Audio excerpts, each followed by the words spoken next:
जय हिंद साथियों, मैं पूजा चौहान ट्रिकी एकेडमी में आपका स्वागत करती हूँ। जैसा कि हमने पिछली क्लासेस में पढ़ा था इतिहास के बारे में, भारत के इतिहास के बारे में, और मैंने आपको भारत के इतिहास का पूरा परिचय भी बताया था। उसके बाद में भारत के इतिहास को कितने भागों में बांटा गया है, मैंने आपको ये भी बताया था। भारत के इतिहास को 3 भागों में विभाजित किया गया है: प्राचीन भारत, मध्यकालीन भारत और आधुनिक भारत। ठीक है, उसके बाद में हमने शुरू किया था मध्यकालीन भारत। मध्यकालीन भारत में हमने इस्लाम धर्म के बारे में पढ़ा था कि मध्यकालीन भारत या इस्लाम धर्म के शुरुआत किसने की थी, इसके संस्थापक कौन थे, इसके बारे में हमने सारी जानकारी आपको बता दी थी कि इसके संस्थापक थे हजरत मोहम्मद साहब या पैगंबर साहब, जिनका जन्म हुआ था 570 ईस्वी में, और 610 ईस्वी में इन्हें हीरा नामक गुफा से महाज्ञान की प्राप्ति हुई थी, जहां से इन्हें अल्लाह के कुछ दूत आए, जिब्राइल जिनको कहा जाता है, और उन्होंने इन्हें कुरान शरीफ जो अदा नामक पुस्तक अदा की और कहा कि जाइए आप इस्लाम धर्म का प्रचार कीजिए। तो ये निकल पड़े फिर इस्लाम धर्म के प्रचार के लिए, और सबसे पहले ये गए मक्का में ही, इन्होंने पहले तो इस्लाम धर्म का प्रचार किया। उसके बाद 622 ईस्वी में ये कहाँ चले गए, मदीना चले गए अपने इस्लाम धर्म के प्रचार के लिए। ठीक है, जब 622 में ये इस्लाम मदीना जा रहे थे, तभी एक कैलेंडर की शुरुआत की गई जिसको कहा जाता है हिजरी संवत कैलेंडर। ठीक है, तो एक नए कैलेंडर की शुरुआत की गई जो कि मुस्लिम धर्म पर आधारित था। उसके बाद में मक्का से मदीना जब ये गए तो ये यात्रा कहलाई इनकी हज यात्रा, जिसको हिजारत भी कहा जाता है। उसके बाद में 632 ईस्वी में ही हजरत मोहम्मद साहब की मृत्यु हो गई थी, 8 जून 632 ईस्वी में। इनके पिता का नाम जो था वो था अब्दुल्ला, इनकी माता का जो नाम था वो था अमीना, इनकी पत्नी का नाम था खादीजा और पुत्री का नाम था फातिमा। इनके दामाद का नाम था अली, और अली ही वो व्यक्ति थे जो इनके पहले उत्तराधिकारी या पहले शिष्य कहे जाते हैं। ठीक है, जब इनकी मृत्यु हुई थी हजरत मोहम्मद साहब की या पैगंबर साहब की, तब इनके इस्लाम धर्म को 2 समुदायों में बांट दिया गया था, क्योंकि जो इनके शिष्य थे वो 3 से 4 शिष्य थे, और उन्हीं को उत्तराधिकारियों के रूप में घोषित किया गया था। जो शुरुआत के 2 शिष्य थे अली और अबू बकर, उन्हीं के हिसाब से इस्लाम धर्म को 2 समुदायों में बांटा गया था। एक था शिया मुसलमान और दूसरे थे सुन्नी मुसलमान। जो अली को मानते थे वो शिया मुस्लिम कहलाए, और जो अबू बकर को मानते थे वो सुन्नी मुसलमान कहलाए। लेकिन अली के बेटे हुसैन की मृत्यु के बाद में दोनों समुदायों में मतभेद हो गए, और उसी के कारण एक नया समुदाय बना जिसे कहा जाता है सूफी संत। और सूफी संत का मतलब होता है अल्लाह की प्रेम की इबादत करना ही अल्लाह की इबादत करना है। ठीक है, उसके बाद में हमने पढ़ा था कि जो भी लोग इस्लाम धर्म को कबूल करना चाहते हैं या जो भी मुस्लिम होते हैं, वो लगभग 5 प्रकार की बातों को फॉलो करेंगे, लागू करेंगे, तभी वो मुसलमान कहलाएंगे। तो पहला जो इसमें मत था, पहला जो वाक्य था वो था कलमा पढ़ना। पहला जो इसका नियम था वो था कलमा पढ़ना। अगर कोई व्यक्ति मुस्लिम धर्म को अपनाता है या मुस्लिम धर्म से संबंधित है, तो वो उसको कलमा पढ़ना आना चाहिए। और कलमा क्या होता है? ला इलाहा इल्लल्लाह मुहम्मदुर रसूलुल्लाह, इसी को कहा जाता है कलमा। दूसरा जो इसका नियम था वो था दिन में 5 बार नमाज अदा करना। तीसरा जो इसका नियम था वो था रमजान के महीने में रोजा रखना। चौथा जो था अपनी पूरी वार्षिक आय का 1/40 भाग या 2/3 भाग गुप्त दान करना। और पांचवा जो था वो हज यात्रा करना। जो भी व्यक्ति इन 5 बातों को फॉलो करता है, लागू करता है, तभी वो पक्का मुसलमान कहलाएगा, वरना वो मुस्लिम धर्म से अलग कहलाएगा। ठीक है, आगे हम बढ़ते हैं कि भारत पर आक्रमण करने वाले कौन कौन थे। तो भारत पर जो आक्रमण करने वाले मुसलमान थे उसमें सबसे पहले जो थे वो थे अरबी मुसलमान। ठीक है, भारत पर आक्रमण, तो सबसे पहले किसका आक्रमण हुआ था भारत पर? भारत पर सबसे पहले अरबों का आक्रमण हुआ था। ठीक है, भारत पर सबसे पहले आक्रमण करने वाले कौन थे? अरबी थे। भारत पर आक्रमण करने वाले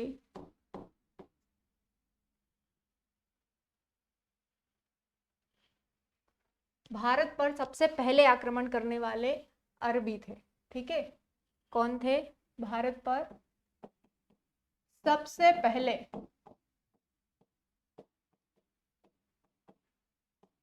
आक्रमण करने वाले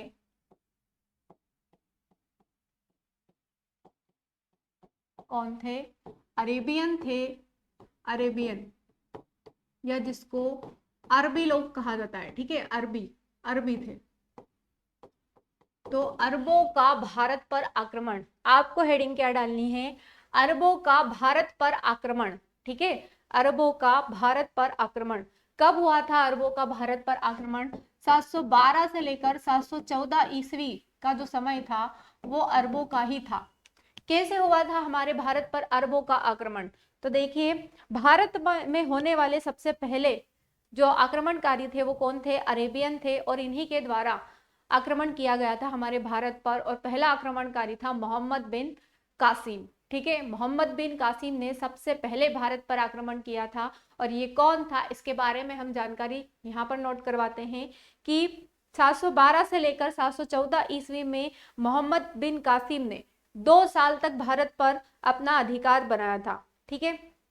जब मोहम्मद बिन कासिम भारत आया था 712 ईस्वी में, पहले जो था भारत पर प्रवेश करने का एकमात्र रास्ता था और वो था सिंध।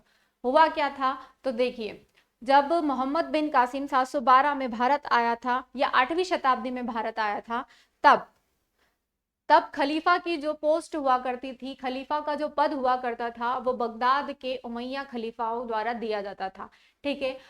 उमैया खलीफा यानी कि जो उमैया खलीफा मतलब जो सबसे बड़े इस्लाम के धर्म गुरु हुआ करते थे, उन्हीं को उमैया खलीफा कहा जाता था। और उमैया खलीफाओं का ही गवर्नर, या जिसको राज्यपाल कहते हैं, या सूबेदार, इस्लाम के हिसाब से सूबेदार कहा जाता था, उन उमैया खलीफाओं का सूबेदार हुआ करता था अल हज्जाज। और अल हज्जाज का ही गुलाम था कौन? मोहम्मद बिन कासिम, ठीक है। भारत पर पहली बार आक्रमण करने वाला कौन था? मोहम्मद बिन कासिम, मोहम्मद बिन कासिम। कौन था ये? तो ये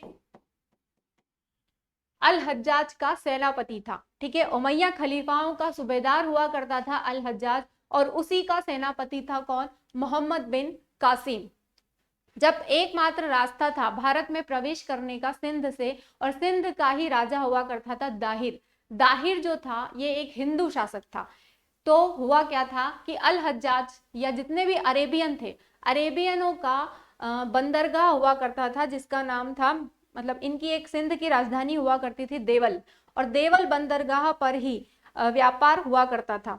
तो वहीं से अल हज्जाज और अन्य अरेबियनों के कुछ जहाज वहां से निकला करते थे, पानी के जहाज वहां से निकला करते थे। तो उन जहाजों को लूट लिया था किसके द्वारा?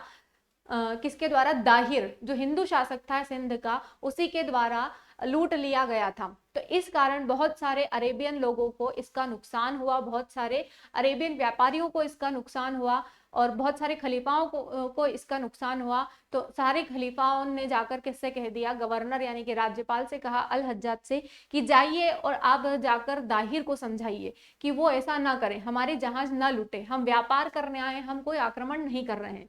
लेकिन दाहिर के सैनिकों ने वहां उनके सारे के सारे जहाज लूट लिए। जब अल हज्जाज को इस बात का पता चला, तो अल हज्जाज ने अपने ही सेनापति यानी कि मोहम्मद बिन कासिम को वहां पर भेजा, और दाहिर को समझाने के लिए भेजा कि वो मान जाए तो ठीक है, वरना आप युद्ध कीजिएगा, उस पर आक्रमण कर दीजिएगा मतलब। तो उन्होंने पहले उसको समझाया, लेकिन वो लोग नहीं माने, ठीक है। उनके सैनिकों ने और ज्यादा विरोध कर दिया, किसका? मोहम्मद बिन कासिम का, और आक्रमण करने के लिए उतर आए, जिसके कारण मोहम्मद बिन कासिम ने भी गुस्से में आकर उन पर और आक्रमण कर लिया, और दाहिर को मारने की कोशिश की, साथ में उसकी दोनों बेटियों को भी बंदी बना लिया, ठीक है। तो हमारे जो इतिहासकार हैं, हमारे इतिहासकार भी कहते हैं कि भारत पर जो गुलामी का गुलाम हुआ हमारा भारत देश, तो इसका जो कारण है, मुख्य कारण जो है, वो ये कौन था? दाहिर, जो एक हिंदू शासक था। यही, इसकी अज्ञानता ही हमारी गुलामी का सबसे बड़ा मुख्य कारण था, ठीक है। बहुत सारी किताबों में भी ऐसा लिखा गया है कि दाहिर नामक शासक के कारण ही हमारा देश गुलाम हुआ था। तो अल हज्जाज ने उस पर अल हज्जाज ने मोहम्मद बिन कासिम को वहां भेजा, और दाहिर को समझाने के लिए वहां भेजा गया, लेकिन दाहिर नहीं समझा और उस पर आक्रमण कर लिया। और इसी के कारण मोहम्मद बिन कासिम भी भारत की ओर आकर्षित हुआ, और इसने हमारे भारत पर आक्रमण कर दिया। ठीक है, तो आपको कुछ इंपॉर्टेंट पॉइंट नोट करने हैं। आपको केवल एग्जाम ओरिएंटेड, मैं आपको पूरा स्टोरी के हिसाब से समझाऊंगी, लेकिन आपको जो एग्जाम में पूछा जाता है वो पॉइंट आपको नोट करना है। आपसे पूछे कि भारत पर आक्रमण करने वाला पहला मुसलमान कौन था, तो वो पहला मुसलमान कौन था? मोहम्मद बिन कासिम। ठीक है, भारत पर आक्रमण करने वाले सबसे पहले आक्रमणकारी कौन थे? तो वो थे अरेबियन। ठीक है, और उन अरेबियन में सबसे पहला आक्रमणकारी था मोहम्मद बिन कासिम। अब मोहम्मद बिन कासिम ने जब भारत पर आक्रमण किए तो इसने कहां से आक्रमण किया था? तो इसने, आपको नोट करना है कि इसने सिंध से आक्रमण किया था। सिंध सिंध से आक्रमण कर दाहिर नामक शासक को हराया था। अरे सॉरी,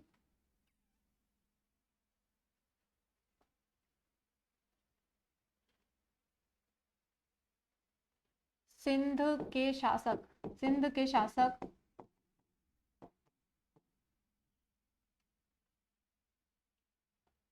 सिंध के शासक दाहिर दाहिर को पराजित कर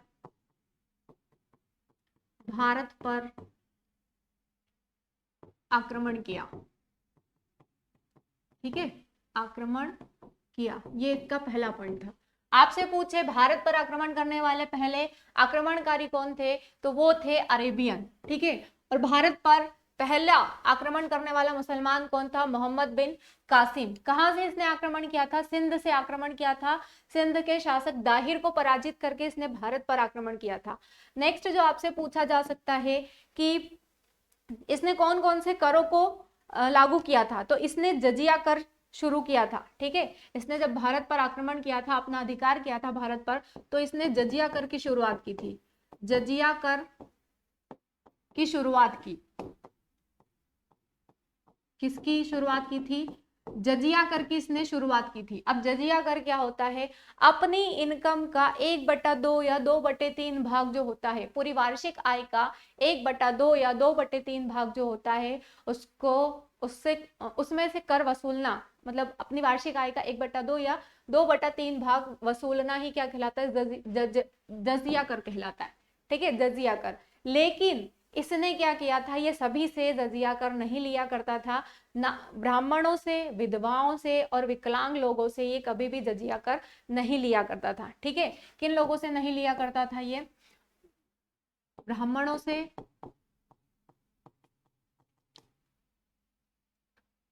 विकलांग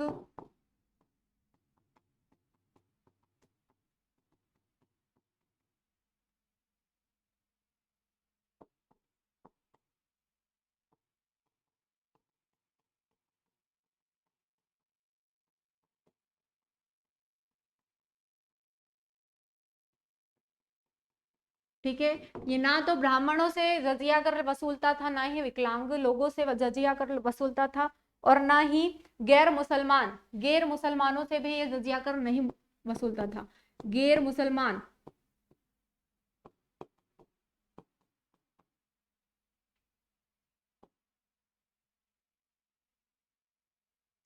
गैर मुसलमानों से भी ये जजिया कर नहीं वसूलता था।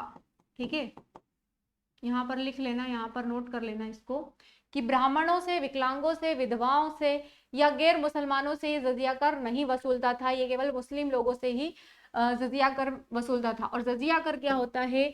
अपनी आय का 1/2 या 2/3 भाग वसूलना। ठीक है, यही जजिया कर कहलाता है। इसके बाद इसने क्या किया था? इसने और भी कुछ किया था। इसने, मोहम्मद बिन कासिम ने ही सबसे पहले सोने के सिक्के चलवाए थे। अगर आपसे पूछे कि मध्यकालीन भारत में सबसे पहले सोने के सिक्के किसने चलवाए थे, तो सबसे पहले सोने के सिक्के चलवाने वाला भी कौन था? सबसे पहले सोने के सिक्के सबसे पहले सोने के सिक्के चलाने वाला भी कौन था? मोहम्मद बिन कासिम था। ठीक है, सबसे पहले सोने के सिक्के चलाने वाला भी कौन था? मोहम्मद बिन कासिम ही था। उसके बाद इसने और भी कुछ किए थे। भारत में भारत में अरबी घोड़े लाने का श्रेय भी किसको जाता है? मोहम्मद बिन कासिम को ही जाता है। भारत में अरबी घोड़े लाने का श्रेय किसको जाता है? मोहम्मद बिन कासिम को। ठीक है, हम इसको थोड़ा और आगे बढ़ा लेते हैं। भारत में अरबी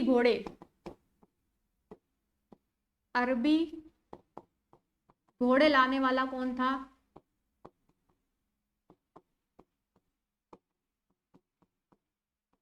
मोहम्मद बिन कासिम।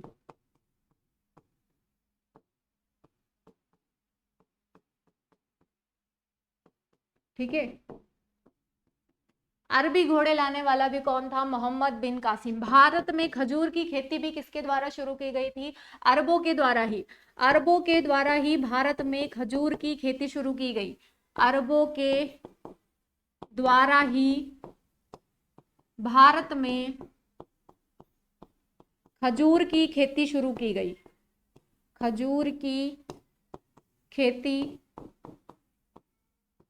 शुरू की गई। और खजूर की खेती कहाँ की गई थी? सबसे पहले शुरू की गई सिंध में। कहाँ से? सिंध से शुरू की गई। ठीक है, सिंध से शुरू की गई थी खजूर की खेती। उसके बाद में भारत में मानचित्रावली प्रणाली लाने वाले भी कौन थे? मानचित्रावली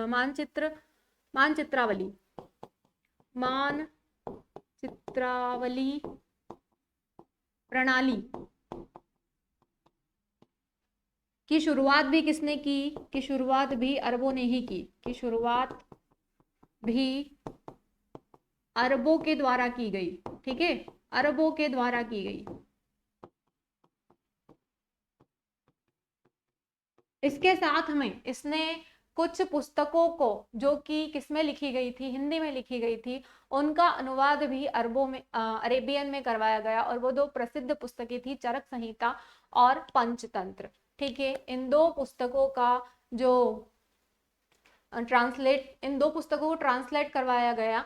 ठीक है, किन दो भाषाओं में? अरेबियन भाषाओं में ही ट्रांसलेट करवाया गया, इन्हें बोला गया, अनुवाद करवाया गया। ठीक है, ट्रांसलेट मतलब अनुवाद करवाया गया। किसके द्वारा? हाँ, अरबों के द्वारा ही ऊंट पालन की भी शुरुआत हुई थी भारत में। ठीक है, तो हम इसको आगे बढ़ा देते हैं थोड़ा।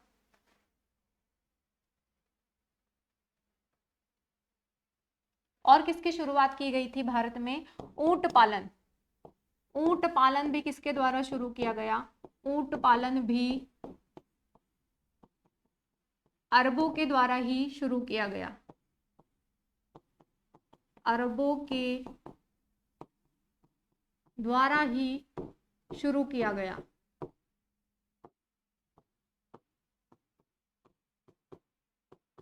ठीक है, भारत में सबसे पहले सोने के सिक्के का प्रचलन किसने करवाया? मोहम्मद बिन कासिम ने करवाया। जजिया कर की शुरुआत किसने की? मोहम्मद बिन कासिम ने ही की, सिंध ने।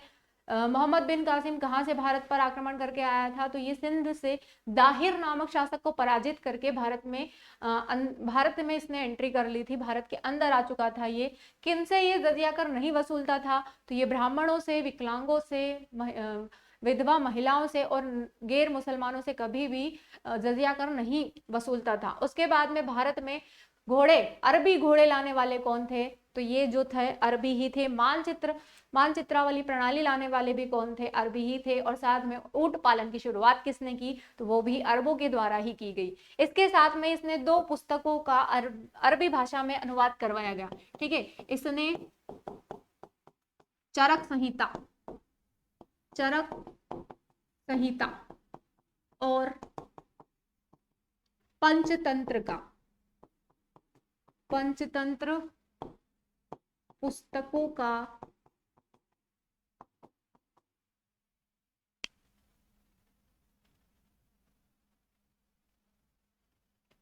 पुस्तकों का अरबी भाषा में अनुवाद करवाया।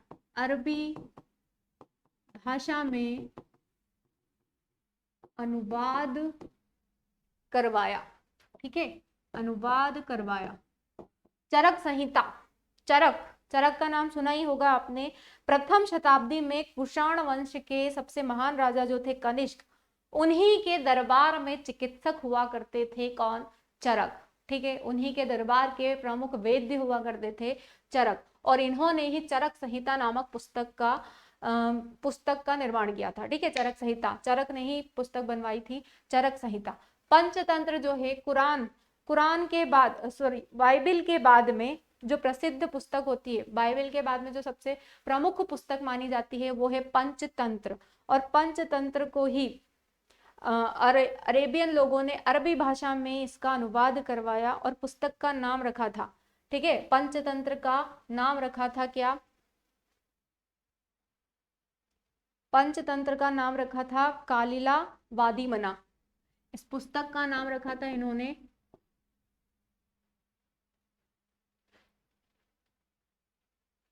कालिला वादीमना। कालिला कालिला वादीमना। जब इन्होंने इसका ट्रांसलेशन करवाया अरबी भाषा में या अरबी अनुवाद करवाया तो पुस्तक का नाम रखा था कालिला वादीमना। ठीक है, पंचतंत्र का नाम रखा था कालिला वादीमना। तो ये जो है हमारे भारत पर आक्रमण करने वाले अरबों अरबों के द्वारा जो किए गए काम थे, ये सारे काम थे जो एग्जामों में पूछे जाते हैं। ठीक है, इसके बाद में जो दाहिर की दो बेटियां थी, दाहिर की जो दो बेटियां हुआ करती थी, उनको मोहम्मद बिन कासिम लेकर गया किसके पास? अल हज्जाज के पास। अल हज्जाज और उसके दोनों बेटों के लिए। लेकिन जब वो वहां पर पहुंची, अल हज्जाज के पास पहुंची, यानी कि अरब पहुंची, तो उसने अल हज्जाज से कहा कि हमें मोहम्मद बिन कासिम ने आपके और आपके बेटों के लिए यहाँ पर भेजा है, लेकिन आपके पास भेजने से पहले ही मोहम्मद बिन कासिम ने हमारी आबरू लूट ली है, उसके बाद हमें आपके पास भेजा गया। इस बात से अल हज्जाज को बहुत बुरा लगा और इसीलिए उसने मोहम्मद बिन कासिम को फिर से भारत से अरब बुला लिया। लगभग 2 साल तक मोहम्मद बिन कासिम ने भारत में ही रहकर शासन किया था, मतलब कि भारत में रहकर ही बहुत सारी चीजें चलाई थी, वहां की चीजें बहुत देखी थी। लेकिन 2 साल के बाद में अल हज्जाज के द्वारा उसे अरब वापस बुला लिया गया और वहां पर उसे मृत्यु दंड दिया गया। ठीक है, उसने भी बिना किसी बात पूछे कुछ भी करके उसने क्या कर लिया? उस सजा को एक्सेप्ट कर लिया था। ठीक है, नाराज हो गया था वो अल हज्जाज, और उसने अल हज्जाज नाराज हो गया और मोहम्मद बिन कासिम को अरब बुला लिया और उसने मोहम्मद बिन कासिम को मृत्यु दंड दे दिया। तो यहीं पर हमारे अरब आक्रमणकारी थे वो खत्म हो गए। यहीं पर इतना ही आक्रमण हुआ था अरबों का। उसके बाद में आक्रमण हुआ था किसका? तुर्कों का। और तुर्कों का आक्रमण करने वाला जो पहला तुर्क आक्रमणकारी था वो था सुबुक्तगीन। लेकिन अगर आपसे पूछे कि सफल तुर्क आक्रमणकारी कौन था, तो वो था मोहम्मद बिन महमूद गजनवी। ठीक है, वो कौन था? महमूद गजनवी। और महमूद गजनवी के बाद ही आया था मोहम्मद गोरी। मोहम्मद गोरी भी जो था वो भी एक तुर्क शासक था और तुर्की से ही आया था। लेकिन उसके पहले तुर्कों के आक्रमण में सबसे पहला जो तुर्क आक्रमणकारी था वो था सुबुक्तगीन, जो कि महमूद गजनवी का पिता था। ठीक है, तो अरबों के द्वारा हुआ आक्रमण और उससे संबंधित जितने भी महत्वपूर्ण तथ्य थे वो हमने यहाँ पर डिस्कस कर लिए हैं, वो हमने यहाँ पर उसकी चर्चा कर ली है। अब हम आगे बढ़ते हैं तुर्कों के द्वारा किए गए आक्रमण पर। ठीक है, तो नेक्स्ट हम आगे बढ़ते हैं अब भारत पर तुर्कों का आक्रमण। ठीक है, आप हेडिंग डाल लीजिए भारत पर तुर्कों का आक्रमण। दूसरा जो आक्रमण हुआ भारत पर तुर्कों का हुआ, भारत पर तुर्कों का आक्रमण।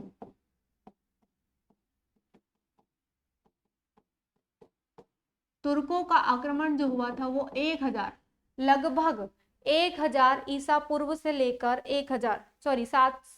712 से लेकर नहीं 1000 से लेकर 1029 तक जो रहा वो तुर्कों का शासन रहा। ठीक है, ईसवी और ईसा पूर्व में डिफरेंस मैंने आपको पहले भी बताया था। ईसा मसीह के जन्म के पहले की जो बात होती है वो ईसा पूर्व, बिफोर बर्थ ऑफ क्राइस्ट, यानी कि बीसी कहलाता है। ठीक है, आपने कहीं पर बी और सी देखा होगा, ए और डी देखा होगा, बी सी ए और डी देखा होगा। ठीक है, तो इसका मतलब होता है बिफोर बर्थ ऑफ क्राइस्ट। ठीक है, बिफोर बर्थ ऑफ क्राइस्ट, यानी कि ईसा मसीह के जन्म से पहले की बात, इसको कहा जाता है ईसा पूर्व। ठीक है, और इसको कहा जाता है एना डोमिनी, एना डोमिनी।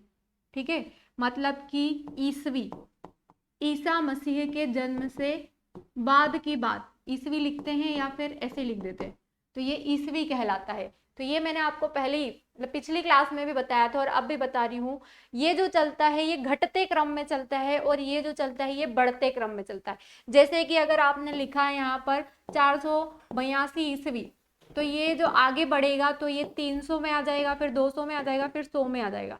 ठीक है, ये ऐसे चलेगा, ईसा पूर्व, ईसवी नहीं, ईसा पूर्व, तो ये घटते क्रम में चलेगा। और जो बढ़ते हुए क्रम में चलेगा, जैसे कि 100, फिर 200, फिर 200 से 300, है ना, तो वो कहलाता है ईसवी, एडी कहलाता है। ठीक है, और ये बीसी कहलाता है, बीसी, ये घटते क्रम में चलता है हमेशा। तो इसमें बच्चे बहुत कंफ्यूज होते हैं कि ये क्या लिखा है क्या लिखा है, तो ये ईसा पूर्व होता है और वो ईसवी होता है। जब ईसा मसीह के जन्म से पहले की बात हम करते हैं तो वो बीसी यानी कि ईसा पूर्व कहलाता है, और उनके जन्म के बाद की बात जो हम करते हैं वो ईसवी यानी कि एना डोमिनी कहलाता है। ठीक है, आगे हम चलते हैं। तुर्कों का जब आक्रमण हुआ था भारत पर, तो उसमें जो पहला शासक था वो कौन था? सुबुक्तगीन। अब सुबुक्तगीन जो था ये कहाँ का शासक था? तो भारत के अफगानिस्तान में, अफगानिस्तान में एक जगह थी और अब जगह का नाम क्या था? गजनी। ठीक है, अफगानिस्तान में एक जगह थी, जगह का नाम था गजनी, और गजनी में ही एक वंश चला करता था जिसका नाम था गजनी वंश, और गजनी वंश को ही कहा जाता है यामिनी वंश, यामिनी वंश। और इसी यामिनी वंश का शासक हुआ करता था कौन? इसकी स्थापना की थी, इस यामिनी वंश की स्थापना की थी अलप्तगीन ने, अलप्तगीन ने। और अलप्तगीन का कौन था? गुलाम सुबुक्तगीन, सुबुक्तगीन। और सुबुक्तगीन का ही पुत्र था या बेटा था, सुबुक्तगीन का ही बेटा था कौन? सुबुक्तगीन का बेटा था महमूद गजनवी, महमूद गजनी, गजनवी, गजनवी भी बोलते हैं या गजनी भी कहा जाता है। ठीक है, इसका जो जन्म हुआ था वो 1 नवंबर 971 ईस्वी में हुआ था। ठीक है, 1 नवंबर 971 ईस्वी में महमूद गजनवी यानी कि महमूद गजनी का जन्म हुआ था। अब पहली बार अरबों के आक्रमण के बाद पहली बार तुर्कों का आक्रमण हुआ भारत पर, और तुर्क आक्रमणकारी जो पहला था वो कौन था? तो वो था पहला तुर्क आक्रमणकारी, पहला तुर्क आक्रमणकारी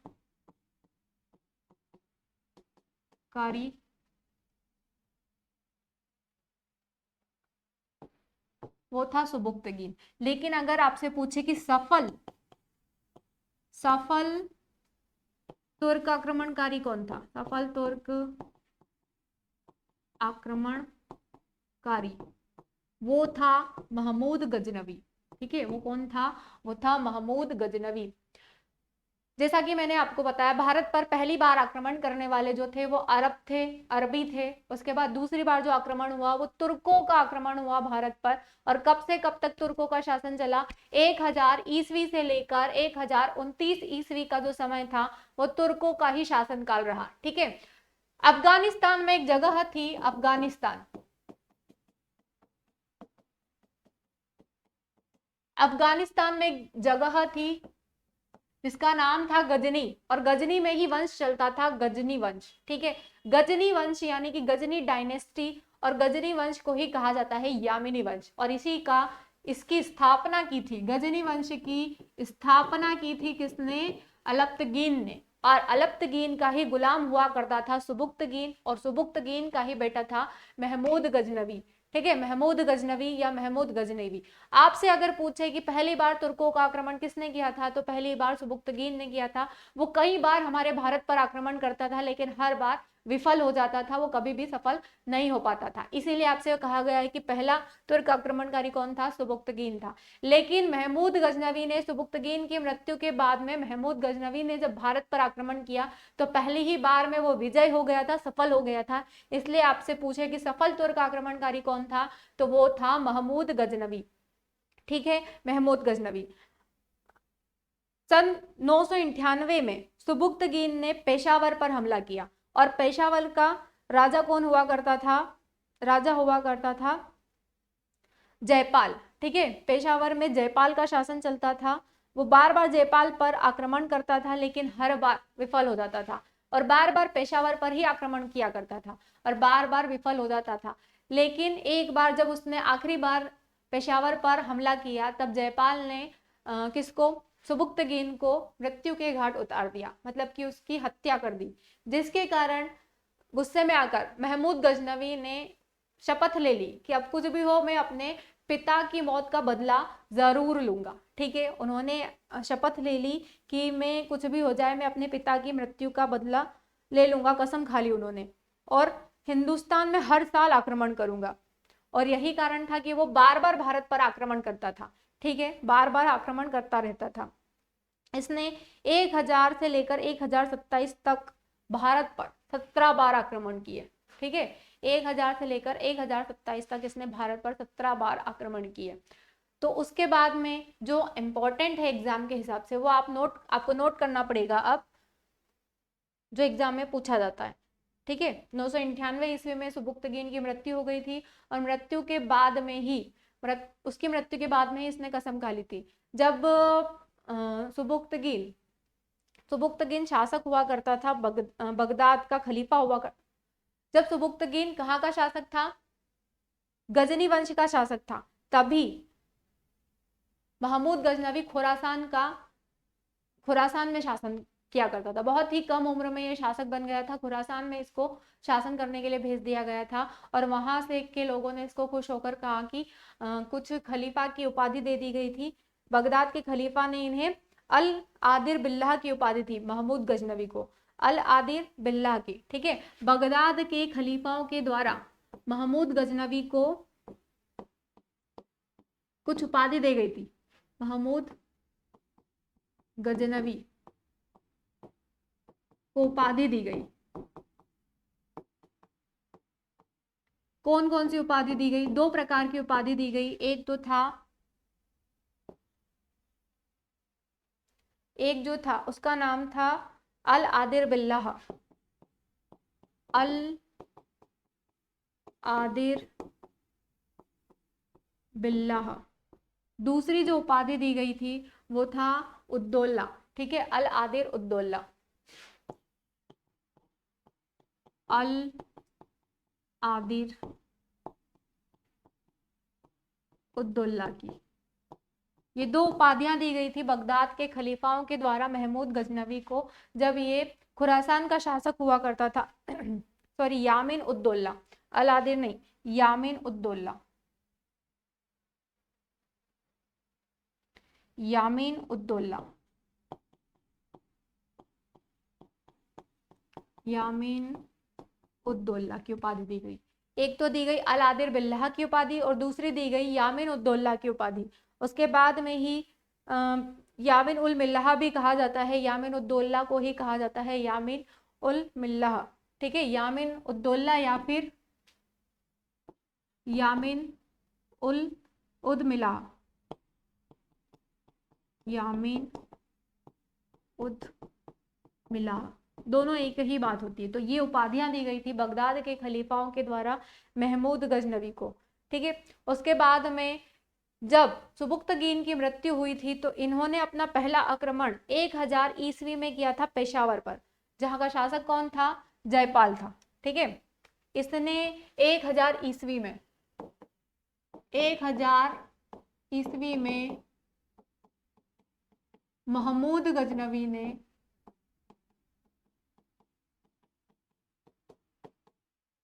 पेशावर पर आक्रमण किया, जहां का शासक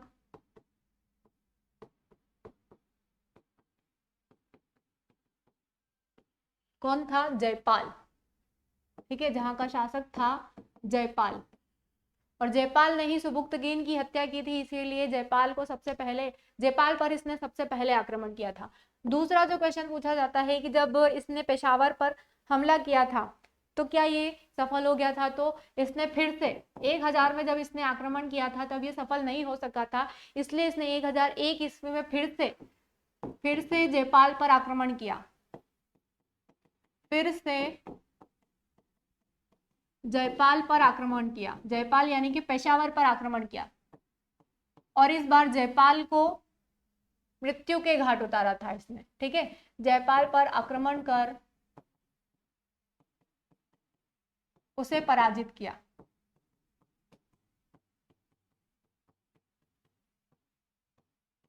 एक 1001 ईस्वी में इसने फिर से जयपाल पर आक्रमण किया और उसको पराजित कर दिया था।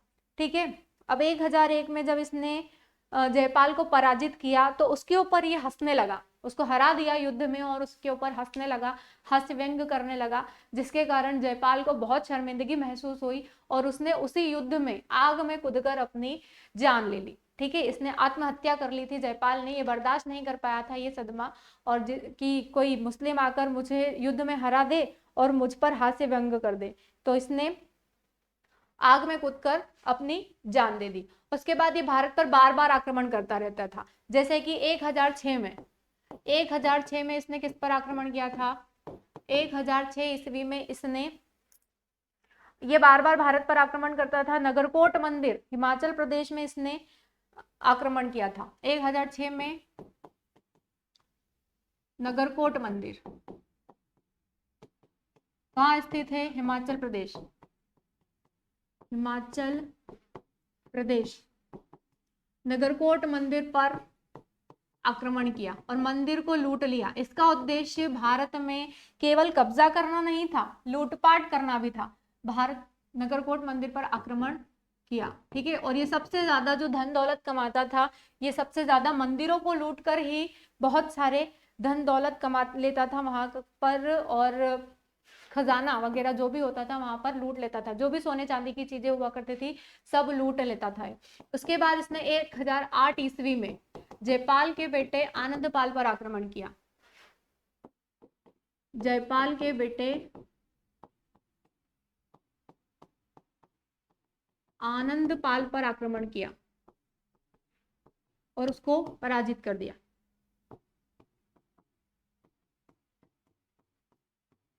ठीक है, ये जितने भी पॉइंट है ये एग्जाम के लिए इंपॉर्टेंट है। हमको पूरी हिस्ट्री जाननी है, लेकिन हमको पढ़ना केवल वही है जो एग्जाम में पूछा जाता है। उसके बाद इसने 1011-12 में मथुरा और उज्जैन पर भी आक्रमण किया। 1011-12 में 1012 ईस्वी में इसने मथुरा और उज्जैन पर आक्रमण किया।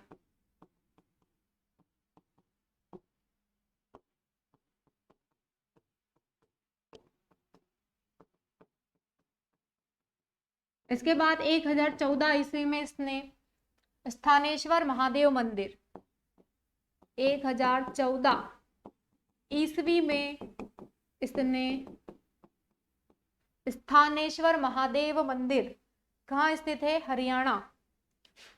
1014 ईस्वी में इसने स्थानेश्वर महादेव मंदिर कहाँ स्थित है? हरियाणा पर आक्रमण किया। ये केवल आक्रमण लूटपाट के उद्देश्य से ही किया करता था। ठीक है, लूटपाट के उद्देश्य से ही ये भारत पर बार बार आक्रमण किया करता था। उसके बाद इसने 1025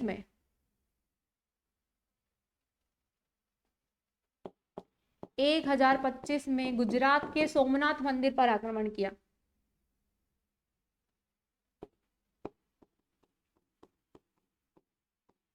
गुजरात के सोमनाथ मंदिर पर आक्रमण किया। सोमनाथ मंदिर जो है सबसे प्रसिद्ध मंदिर है। इसका निर्माण जो हुआ था भीम प्रथम के शासनकाल में हुआ था, भीम प्रथम, पहले जो ये मंदिर हुआ करता था लकड़ी का, ठीक है, लकड़ी का हुआ करता था ये मंदिर, लेकिन भीम प्रथम ने इसका निर्माण करवाया था। चालुक्य वंश के राजा थे भीम प्रथम, और इन्होंने सबसे पहले इसका निर्माण करवाया था। उसके बाद भीम प्रथम के बाद अंतिम बार जो इसका निर्माण करवाया था वो किसने करवाया था? वो करवाया था सरदार वल्लभ भाई पटेल ने, ठीक है, सरदार वल्लभ भाई पटेल ने इसका अंतिम बार निर्माण करवाया था। तो आपसे ये क्वेश्चन पूछे जाते हैं कि महमूद गजनवी ने पेशावर पर कब आक्रमण किया था? 1000 में इसने पेशावर पर आक्रमण किया था। तब ये विफल हो चुका था, इसीलिए इसने पेशावर पर फिर से, पेशावर जो है सिंध में स्थित है, और इसने फिर से पेशावर पर आक्रमण किया 1001 ईस्वी में। और इस समय इसने जयपाल को पराजित करके, उस पर हास्य भंग करके उसको छोड़ दिया, जिसके कारण, शर्मिंदगी के कारण ही उसने उसी युद्ध में आग में कूदकर अपनी जान दे दी। उसके बाद 1006 में इसने हिमाचल प्रदेश के नगरकोट मंदिर पर आक्रमण किया, वहां से लूटपाट की काफी सारी। उसके बाद में 1008 ईस्वी में आनंदपाल, जयपाल का ही जो पुत्र था, उसको हराकर ये आगे बढ़ा। उसके बाद 1011-12 में इसने मथुरा और उज्जैन पर आक्रमण, यहाँ भी सबसे ज्यादा मंदिरों में ही इसने लूटपाट की थी। उज्जैन में काफी सारे मंदिर हैं, यहाँ इसने लूटपाट की। मथुरा में भी बहुत मंदिर है, तो वहां पर भी इसने लूटपाट की। 1014 में इसने हरियाणा के स्थानेश्वर महादेव मंदिर में आक्रमण किया। उसके बाद में 1025 में इसने गुजरात के सोमनाथ मंदिर पर आक्रमण किया।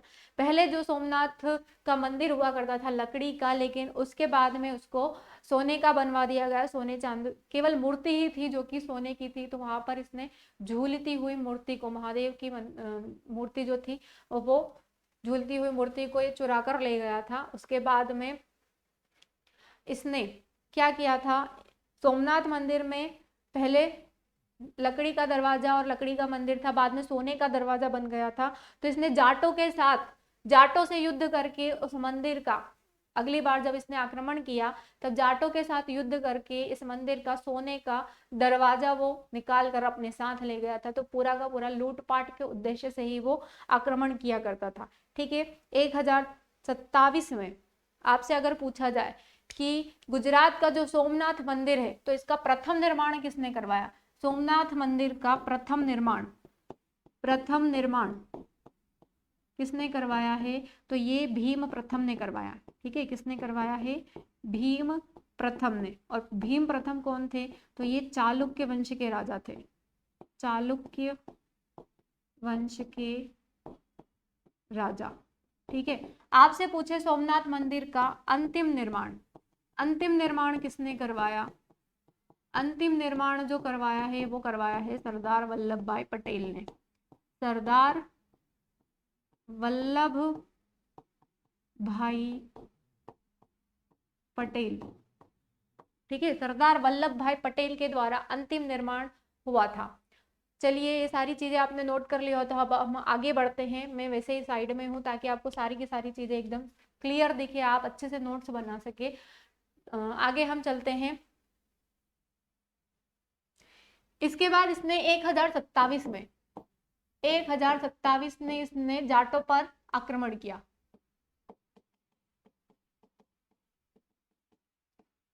आखिरी आक्रमण था ये इसका।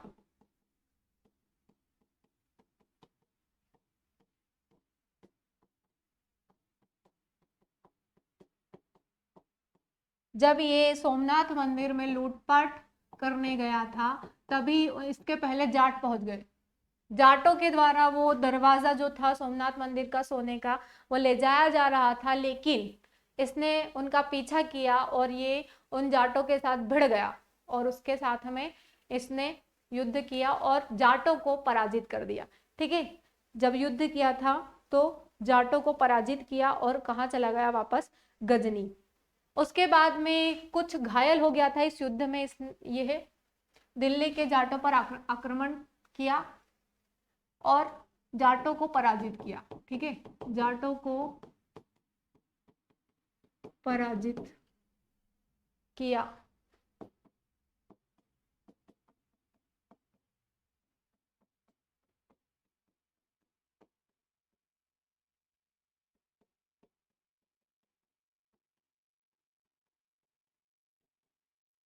ठीक है, 1027 में इसने जाटों पर आक्रमण किया और इस युद्ध में ये घायल हो गया था। इतिहासकारों का ऐसा कहना है कि इस युद्ध में ये घायल हो गया था और इसके घाव पूरी तरीके से ठीक नहीं हो पा रहे थे।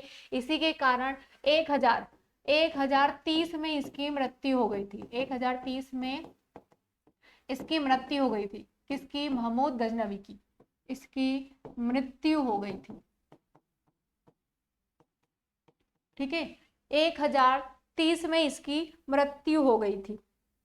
उसके बाद में कहां पर हुई थी? तो ये गजनी वापस लौट गया था, इसीलिए गजनी में ही इसकी मृत्यु हो गई थी 1030 में। इसकी मृत्यु, इसके शासनकाल में कुछ इसके प्रमुख लेखक थे जो एग्जाम में पूछे जाते हैं। तो वो लेखक कौन कौन थे?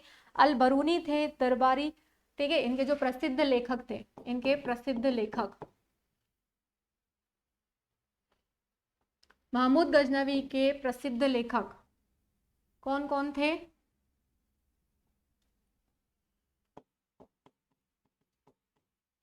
प्रसिद्ध या प्रमुख लेखक।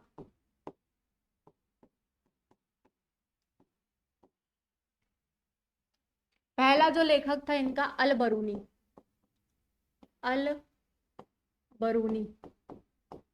दूसरा जो था फिरदौसी, फिरदौसी, फिरदौसी जो था ये इनका दरबारी लेखक था।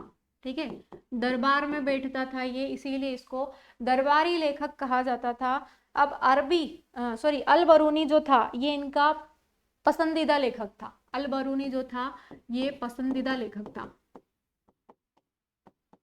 पसंदीदा लेखक, फेवरेट लेखक जो था, राइटर जो था, वो कौन था? अल बरूनी। और अल बरूनी ने ही कौन सी किताब लिखी है? किताब उल हिंद या तहकीक हिंद।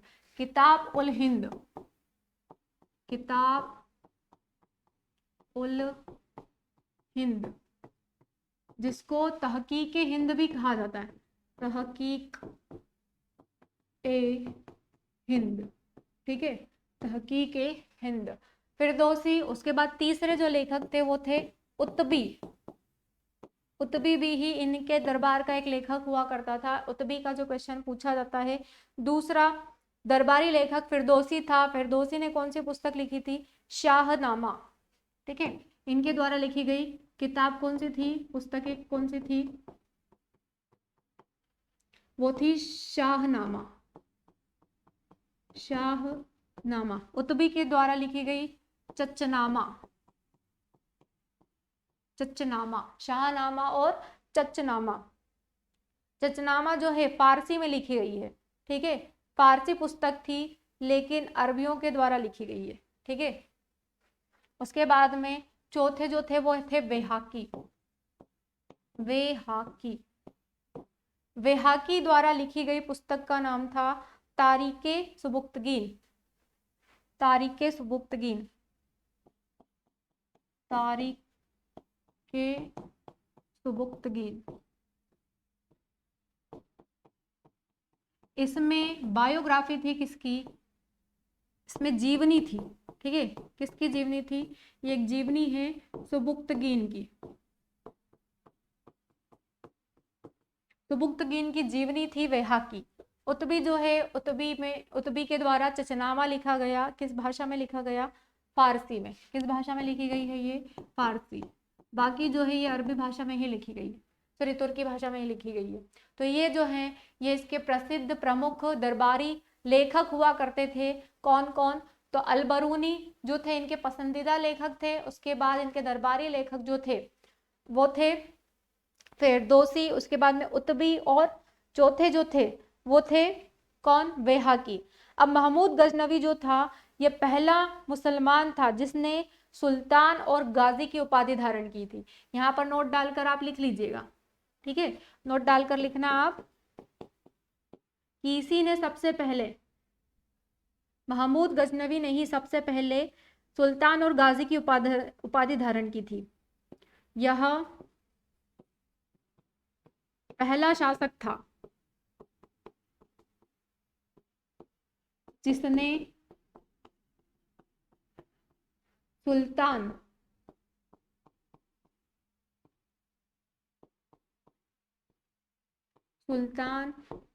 और गाजी की उपाधि धारण की।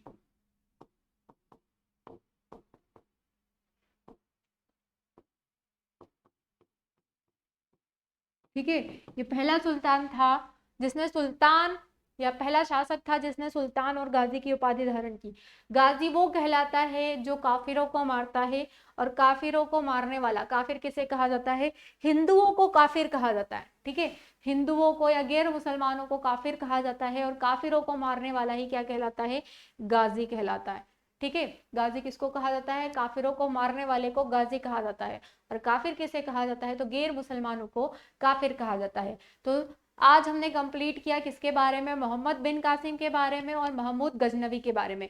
कल की क्लास में हम फिर मिलते हैं मोहम्मद गौरी को लेकर। ठीक है, मोहम्मद गौरी के बारे में हम कल चर्चा करने वाले हैं, कल डिस्कस करने वाले हैं। साथ में हम पृथ्वीराज चौहान के बारे में भी डिस्कस करने वाले हैं कल। तो उसके बाद में फिर हम शुरू करेंगे दिल्ली सल्तनत। ठीक है, आज जो था ये भारत पर अरबों का आक्रमण जो है ये कंप्लीट हो गया है। भारत पर तुर्कों का प्रथम जो आक्रमणकारी था वो कंप्लीट हो गया है। आपसे पूछे कि भारत में जजिया कर की शुरुआत की किसने की है? तो वो मोहम्मद बिन कासिम ने की है। अरबी घोड़े, ऊंट पालन, खजूर की खेती, मानचित्रावली प्रणाली, ये सब किसके द्वारा हुआ है? अरबों के द्वारा हुआ है। भारत में मध्यकालीन भारत में सोने के सिक्के चलाने वाले सबसे पहले कौन थे? तो वो अरबी ही थे। ठीक है, अरबों ने भारत पर आक्रमण कहाँ से किया था? तो सिंध से इन्होंने दाहिर नामक शासक को पराजित करके ही ये भारत में इन्होंने एंट्री की थी, अंदर आए थे। उसके बाद में आपसे पूछा जाए कि किन पुस्तकों का अरबी भाषा में अनुवाद करवाया है? तो वो है चरक और चरक संहिता और पंचतंत्र। उसके बाद में शुरुआत की थी हमने महमूद गजनवी के बारे में। महमूद गजनवी जो है एक तुर्क आक्रमणकारी था। आपसे पूछे भारत पर आक्रमण करने वाला तुर्क आक्रमणकारी कौन था? पहला तो वो था सुबुक्तगिन, लेकिन सफल तुर्क आक्रमणकारी कौन था? महमूद गजनवी। कहाँ का शासक था ये? अफगानिस्तान में एक जगह थी गजनी, और गजनी में ही वंश चलता था, गजनी वंश। वहां की स्थापना जो की थी किसने की थी? अलप्तगीन ने। और अलप्तगीन का ही गुलाम हुआ करता था सुबुक्तगीन। सुबुक्तगीन का ही बेटा था कौन? महमूद गजनवी। इसका जन्म कब हुआ था? 1 नवंबर 971 ईस्वी में महमूद गजनवी का जन्म हुआ था। ये इसको भारत में कोई दिलचस्पी नहीं थी, लेकिन सुबुक्तगिन जो था वो भारत के पेशावर पर बार बार आक्रमण किया करता था। जितनी बार भी आक्रमण करता था वो हर बार विफल हो जाता था, और अंत में जब इसने पेशावर पर आक्रमण किया तो ये जयपाल के हाथों मारा गया, जिसके लिए उसकी मौत का बदला लेने के लिए ही महमूद गजनवी ने भारत पर आक्रमण किया। कसम खाई कि वो हर साल भारत पर बार बार आक्रमण करेगा। ठीक है, उसके बाद में इसने सबसे पहले 1000 ईस्वी में ही पेशावर पर आक्रमण किया, लेकिन ये विफल हो गया। उसके बाद 1001 ईस्वी में इसने पेशावर पर आक्रमण किया, और पेशावर का जो राजा हुआ करता था वो था जयपाल।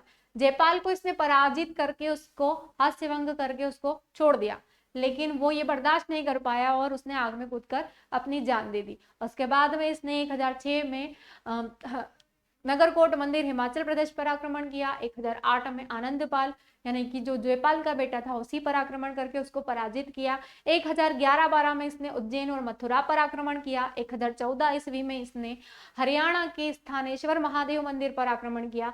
इसका उद्देश्य केवल लूटपाट करना था, भारत के मंदिरों से लूटपाट करना था, बाकी इसका और कोई उद्देश्य नहीं था। लेकिन मोहम्मद गौरी का जो उद्देश्य था वो साम्राज्य के विस्तार का था। ठीक है, वो बार बार आक्रमण करता था, वो साम्राज्य के विस्तार के लिए, विस्तार मतलब अपने साम्राज्य के और आगे बढ़ाने के लिए, अपने नाम को आगे बढ़ाने के लिए वो भारत पर आक्रमण करता था।